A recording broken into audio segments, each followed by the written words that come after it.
This is Euclid Book 11, Proposition number 11. The drawing of this proof is pretty self-explanatory. Allow me to illustrate. It says as follows. From a given elevated point to draw a straight line perpendicular to a given plane. Okay, you can see that right here. You say, well, I don't see anything. Wait. Let A be the given elevated point. Okay, well, A is the given elevated point, and that's right here. Okay, and if I had drawn this a little bit better, you would have actually seen A coming out of this plane. I know it looks like it's in the plane, but it really isn't. Okay, I'm sorry I didn't draw it as well as I should have, but it is what it is. Okay, and the plane of reference, the given plane. Okay, this is the plane of reference right around here. It starts right up here, goes across, comes straight down like this, comes across the bottom like this, and goes straight up like that. That's the given plane. Thus, it is required to draw from the point A, this is point A right here, a straight line perpendicular to the plane of reference. Okay? You say, where is this straight line perpendicular to the plane of reference? Well, I'm going to show you that in just a second. Let any straight line BC. Now, where is BC? Okay, well, this is BC right here, B to C. This line has to be drawn at random in the plane of reference. And let AD, now, where's AD? Well, it's A to D right here, from A to D. Got that? Good. And let AD be drawn from the point A perpendicular to BC. Okay? AD is perpendicular to this line right here. As you can see, these forms two right angles. This is the first right angle here. This is the second right angle here. There we go. So far, so good. This is by Euclid Book 1, Proposition number 12. If then AD is also perpendicular to the plane of reference, that which was enjoined will have been done. So what they're saying, if AD is perpendicular to this plane, then boom, you're done. However, but if not, let DE be drawn from the point D at right angles to BC and in the plane of reference. Okay, where's DE? Well, DE is right here. It starts here at D, it goes over here to E, and what it's saying here is that it has to be drawn at right angles to BC. As you can see here, DE is at right angles to BC. Okay? Now we got that part done. Alright. Now, that is by Euclid Book 1, Proposition number 11. And let AF be drawn from A perpendicular to DE. Okay. Well, this is line DE right here. This is AF right here. Okay. And AF has been drawn perpendicular to DE, as you can see right here. Okay. We got that so far. And that's by Euclid Book 1, Proposition number 12. And let GH be drawn through the point F parallel to BC. Okay, where's GH? Well, GH is right here. You see this GH right here? Okay, it's going to be drawn through point F. Well, this is point F right here, and GH has been drawn through it. That's good. So far, we got that. Now, it is parallel to BC. GH, as you can obviously see, is parallel to BC. These two lines are parallel. Okay, got that? Good. Now, this is by Euclid Book 1, Proposition number 31. And if you go back to Euclid Book 1, Proposition number 31, you will see how that's drawn. Okay. So far, so good.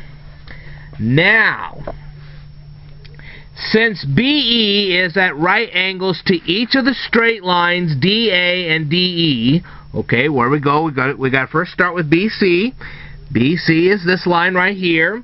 Alright, now, it is at right angles to DA and to DE. Well, where's DA? Well, this is DA right here. Where is DE? That's this one right here. And this line right here is perpendicular not only to this, but also to this.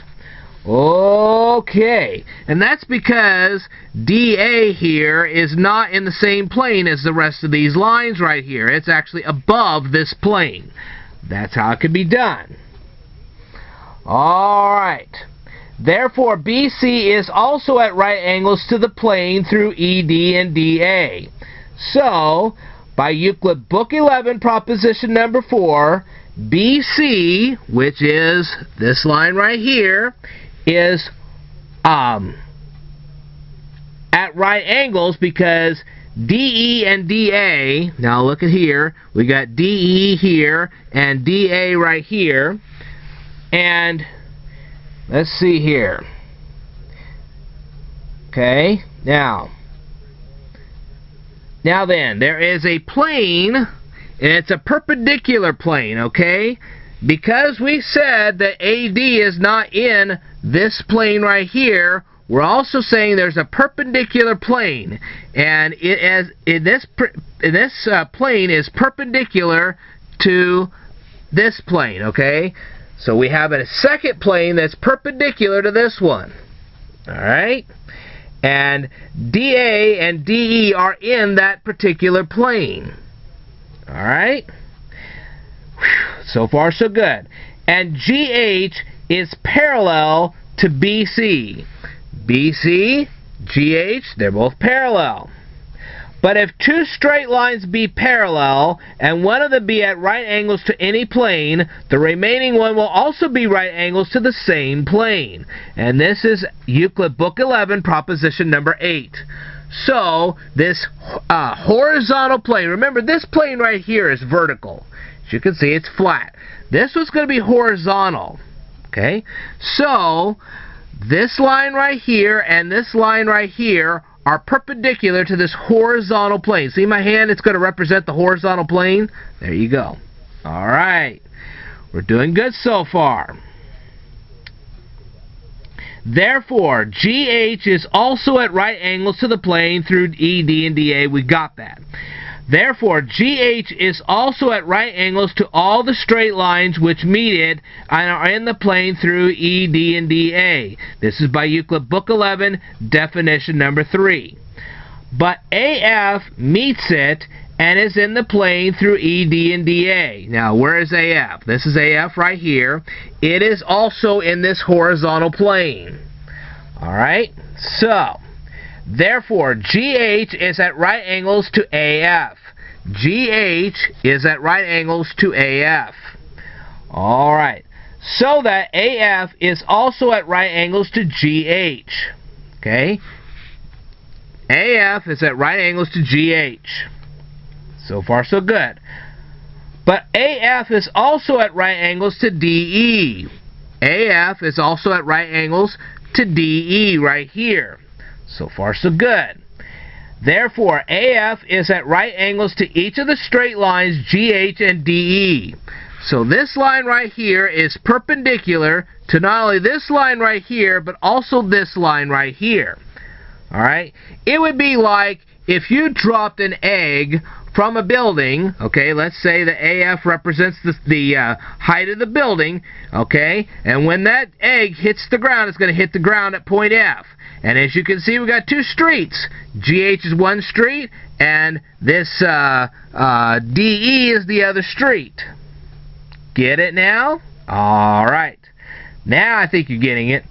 But if a straight line be set up at right angles to two straight lines which cut one another at the point of section, it will also be at right angles to the plane through them, which is Euclid Book 11, proposition number 4. Therefore, AF is at right angles to the plane through ED and GH. Okay. Now, ED, this line right here, and GH right here are inside this plane, this vertical plane. Okay? Well, actually, boy, I kind of screwed that up. Actually, this would be the horizontal plane, and this would be the vertical, okay? I got it backwards. I'm sorry. At least now you know. In this video, I caught myself. This is the vertical plane. This is the horizontal. This plane is flat, but there's a second plane that contains this triangle, and it's vertical. That's what I was going to say. But if we looked at it from a different perspective, we could say, well, the triangle's in the horizontal plane, and the other lines are in the vertical. Just depends on how you look at it. You could alternate it, but one plane is horizontal, one plane is vertical. It just depends on how you look at it as to which one is which. Okay, so you could see it either way. Whew. I'm glad I cleared that up. Well, sort of. But the plane through ED and GH is the plane of reference. Okay, this is your plane of reference right across here. We're calling it, for this particular proof, now that we're this far into it, we're going to call this the horizontal plane, and the plane that contains the triangle is the vertical plane. Okay? Just for giggles, we're going to do that. Alright. Therefore, AF is at right angles to the plane of reference. That's the most important part. AF is at right angles to this plane of reference. Therefore, from the given elevated point A, the straight line AF has been drawn perpendicular to the plane of reference. The end. Wow, I'm glad we got through this. So, what we're saying here is that if the plane of reference is horizontal and this triangle is contained in a vertical plane, then AF has been drawn perpendicular to the plane of reference, which is the horizontal plane. There you go. There you have it. That's the whole proof. Alright. I will tell you more in a future video, so I'd like for you to stay tuned.